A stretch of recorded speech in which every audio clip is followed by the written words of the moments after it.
Everyone, welcome back to my channel family on flight mode. तो इस video में मैं आपको दिखाऊंगी बनारस वाराणसी के कुछ फेमस मंदिर।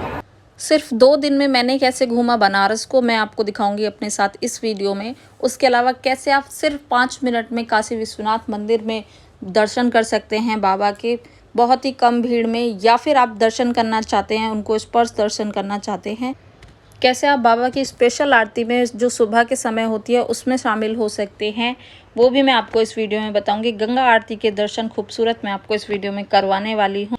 वीडियो को कर लेते हैं अब हम शुरू। तो बनारस घूमने के लिए सबसे पहले पकड़ लीजिए आप ये टिर्री, जिसको आप रिजर्व में ले जा सकते हैं। 200, 300, 400 रुपये तक ये डिमांड करते हैं। तो मेक श्योर कीजिए कितने आप लोग हैं, उस हिसाब से आप अपना डिसाइड कीजिए कि आपको कितने में जाना है। तो हम 3 लोग थे, 200 रुपीज़ में ये मान गए थे। तो सबसे पहले ये हमें लेके गए देवी के मंदिर में। आदिशक्ति देवी मंदिर है जो कि दुर्गा जी को समर्पित है। शांतिपूर्वक आराम से आप यहाँ पर दर्शन कर सकते हैं। उसके बाद हमें रिक्शे वाले भैया ले गए त्रिदेव मंदिर, जो कि हो चुका था बंद। तो फिर हम वहाँ से चल दिए और वहाँ से हम पहुँचे मणि मंदिर। तो ये लोग ना अपने हिसाब से आपको मंदिर घुमा देते हैं, सारे ही मंदिर। तो उनको ना आप मेंशन कर दीजिएगा कि हमें सारे मंदिर घूमने हैं। कहीं ऐसा ना हो कि आपको 1 या 2 मंदिर घुमा के वो छोड़ दें और कह दें कि हाँ हो गया। तो ध्यान रखिएगा कि कितने मंदिर हैं, सारे ही मंदिर आपको घूमने हैं। तो मणि मंदिर आने के बाद हमने दर्शन किए यहाँ पर भोलेनाथ के। एक बहुत ही खूबसूरत यहाँ पर शिवलिंग था, काफ़ी बड़ा शिवलिंग था, जिस पे आप जल चढ़ा सकते हैं, पूजा कर सकते हैं। वहाँ पर जल की व्यवस्था रखी गई है, आप वहाँ पर जल चढ़ा सकते हैं। उसके अलावा इस मंदिर की खासियत यह है कि इसमें 108 यहाँ पर शिवलिंग आपको देखने को मिलेंगे। अलग अलग जगह के, कौन सी जगह का कौन सा शिवलिंग है वहाँ पर लिखा भी गया है, नाम लिखा गया है। तो वो आप दर्शन कर सकते हैं। यहाँ पर अलग अलग शहरों से आए हुए लोगों ने इन जो शिवलिंग आप देख रहे हैं इनकी स्थापना करवाई है। उन्हीं के नाम यहाँ पर लिखे गए हैं, कौन कौन से शहर से आया है, किसने इसकी स्थापना की है, तो वो वहाँ पर मेंशन किया जाता है जो आप दर्शन कर रहे हैं इस समय। उसके अलावा भी आपको यहाँ एक और चीज़ देखने को मिलेगी कि 12 ज्योतिर्लिंग के दर्शन भी आपको यहाँ करने को मिल जाते हैं। यहाँ पर 12 ज्योतिर्लिंग की भी एक कक्ष बनाया हुआ है, जिसमें हमारे जो 12 मुख्य ज्योतिर्लिंग हैं वो उसमें स्थापित किए गए हैं।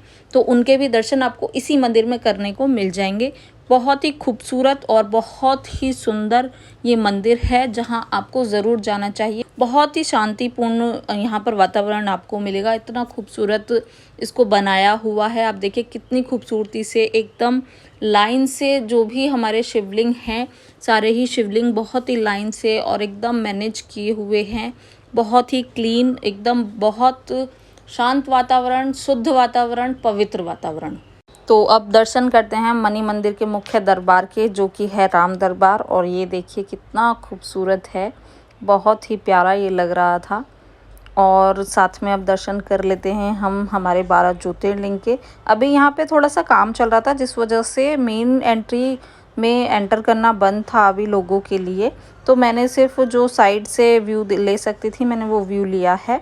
और मणि मंदिर के बाद हम पहुँच गए तुलसीदास जी के मंदिर में, जो कि एक सत्यनारायण तुलसी मानस मंदिर के नाम से जाना जाता है। इस मंदिर की खासियत ये है कि इस मंदिर की हर एक दीवार से आपको रामायण के दोहे मिलेंगे। पूरी रामायण जो है वो इस मंदिर की दीवारों पर लिखी गई है, जिसकी झलकी मैंने आपको दिखाने की कोशिश की है। और आप ये देखिए कि इस पे उत्तरकांड, सुंदरकांड और ये है अभी हमारा बालकांड। ये बालकांड अध्याय के दोहे लिखे हुए हैं। ये मुझे सबसे अच्छा लगा। ऐसा अभी तक मैंने कोई मंदिर नहीं देखा था।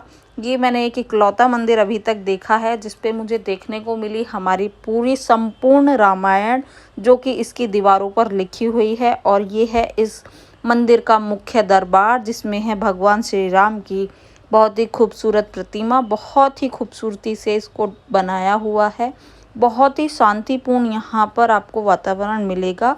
और यहाँ पर देखिए एक मानस प्रदर्शनी लगाई हुई है तुलसी जी की। और ये व्यू अभी आप देखिए, ये मैंने ऊपर से व्यू लिया है, जिसमें फर्स्ट और ग्राउंड दोनों फ्लोर दिख रहे हैं। हर दीवार पर एक अलग तरह की चित्रकारी की गई है, एक अलग तरह से उसको बनाया हुआ है।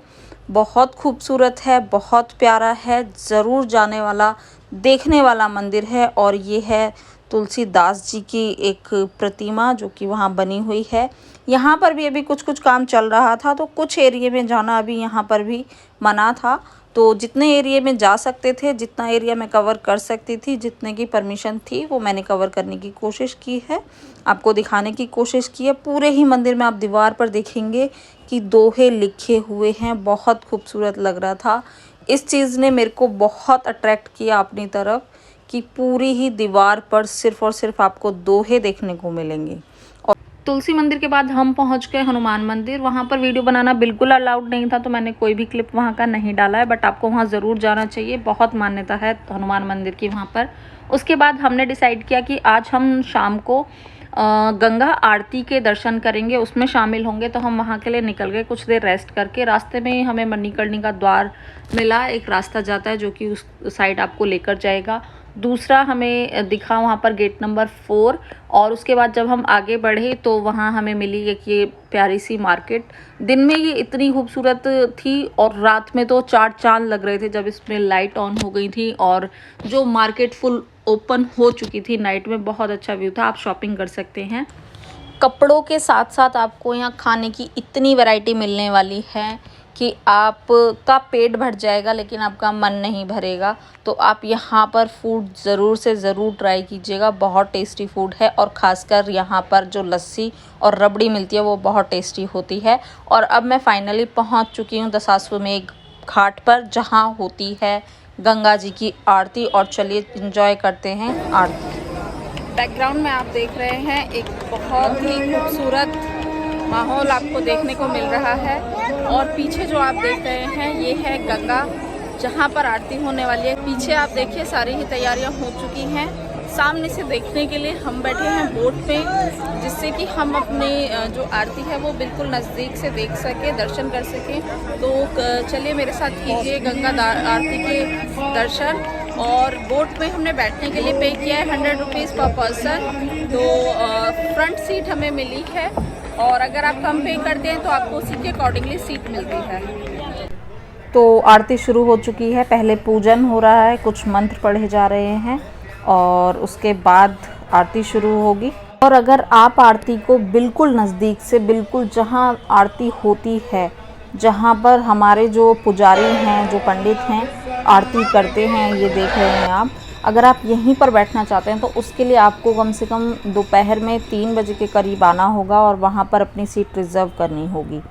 आरती के बाद अगले दिन हम निकल गए फिर से बाबा के दर्शन के लिए। तो हमने सबसे पहले सोचा कि हम अब कर लेते हैं पहले 80 घाटों की यात्रा। तो हमने की एक बोट, जिससे हमने सारे ही घाट घूमे, क्योंकि पैदल घाट घूमना इतनी गर्मी में बहुत मुश्किल था बच्चों के साथ। तो इसलिए हमने प्रेफर किया कि हम बोट से सारे ही घाट घूमते हैं। और हमने एंजॉय किया रिवर को, सारे घाटों को। हर घाट की अपनी एक अलग कहानी है, हर एक घाट अलग कहानी को बताता है। यहाँ पर जैसे आपने सुना होगा एक मणिकर्णिका घाट है जो कि सबसे ज़्यादा प्रसिद्ध है, सबसे ज़्यादा माना जाता है। वो स्थान जहाँ पर आत्मा का परमात्मा से मिलन होता है, वो मणिकर्णिका घाट।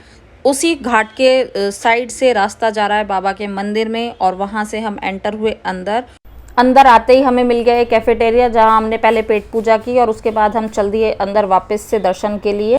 और यहाँ से हम अंदर आ चुके हैं और यहाँ पर आपको मिल जाएगी फ्री सुविधा लॉकर की, क्योंकि अंदर कुछ भी ले जाना अलाउड नहीं है। और स्लीपर आप उतार सकते हैं, जूता घर आपको साइड में मिल जाएगा, वो भी बिल्कुल फ्री है। और ये देखिए इसका बड़ा सा एक कॉरिडोर जो कि काफ़ी सुंदर बनाया हुआ है। श्रद्धालुओं का ध्यान में रखते हुए कॉरिडोर को कवर भी किया गया है शेड से, ताकि जो श्रद्धालु हैं वहाँ बैठ सकें, थोड़ा सा आराम कर सकें। और ये है वो गंगा द्वार, जहाँ से आप बाबा के दर्शन के लिए अंदर जाएंगे। और ये मुख्य मंदिर, जहाँ पर आप बाबा के दर्शन कर सकते हैं, प्रसाद चढ़ा सकते हैं।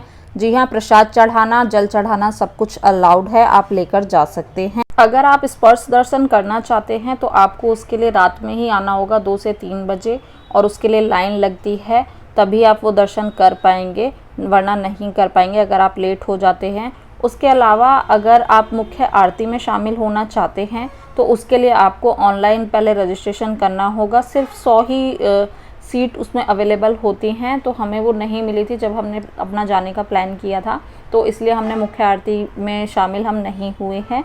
अगर आपको शामिल होना है तो ऑनलाइन आपको रजिस्ट्रेशन पहले करना होगा। और अगर आप दोपहर में आते हैं तो इस समय आपको भीड़ सबसे कम मिलेगी, तो आप 5 से 10 मिनट में मात्र दर्शन कर सकते हैं। बहुत ही आराम से, बहुत ही आरामदायक दर्शन आपको हो जाएंगे बाबा के। और ये शंकराचार्य चौक, जहाँ से आप मणिकर्णिका घाट, ललिता घाट और गंगा दर्शन के लिए जा सकते हैं। और दर्शन करके अब हम निकल गए हैं वापस अपने होटल के लिए। और उसके बाद इवनिंग में हमने सोचा कि अब हम चलते हैं जो नया बिरला मंदिर बना है, जिसे बिरला मंदिर और विश्वनाथ मंदिर दोनों ही नाम से जाना जाता है, उसके दर्शन करने के लिए। तो अब ये देखिए आप वो खूबसूरत बिरला मंदिर। और इसकी जो टाइमिंग आपको ऑनलाइन दिखेगी वो 7 बजे दिखती है क्लोजिंग टाइम, तो लेकिन 7 बजे इसका क्लोजिंग टाइम नहीं है, वो 9 बजे का है। तो मुझे भी वहाँ जाकर पता चला कि इसका क्लोजिंग टाइम 9 बजे का है, तो आप ध्यान रखें इस चीज़ का। और ये देखिए कितना खूबसूरत ये मंदिर का परिसर बना हुआ है। अभी भी इसमें कहीं कहीं पर कंस्ट्रक्शन का काम चल रहा था। तो अब चलते हैं हम फटाफट से अंदर और कर लेते हैं हम अपने भोले बाबा के दर्शन। और देखते हैं अंदर से हमारे भोले बाबा, वहाँ कितनी भीड़ है उनके आसपास, आराम से दर्शन हो जाते हैं या नहीं। और ये देखिए भक्त सब खड़े हुए हैं। दर्शन करके हम बाहर निकल आए और यहाँ हमें मिले नंदी बाबा, जिनके कानों में सब लोग अपनी इच्छाएं बता रहे थे। और ये देखिए बिरला मंदिर अब बाहर से कैसा दिखता है, उसका व्यू आप देखिए। रात में व्यू कुछ इस तरह का था। मंदिर के बाहर हमें दिख गया एक सरोवर, जहाँ यागिक एंजॉय करने के लिए वहीं बैठ गया। बिरला मंदिर के बाद हम लोग पहुंचे नमो घाट, जो कि नाइट में बहुत सुंदर दिखता है, क्योंकि वहां पर लाइट्स ऑन हो जाती हैं तो वो अलग खूबसूरत लगता है। और इस तरह से हमने एक्सप्लोर किया बनारस को 2 दिन में। उम्मीद करती हूँ आपको मेरा ये वीडियो पसंद आएगा और आपके लिए हेल्पफुल रहेगा, कैसे आप एक्सप्लोर कर सकते हैं बनारस को। सारा ही कुछ मैंने आपको बताया है। जल्द मिलूंगी मैं आपसे नई वीडियो में नई जगह पर, तब तक के लिए बाय बाय।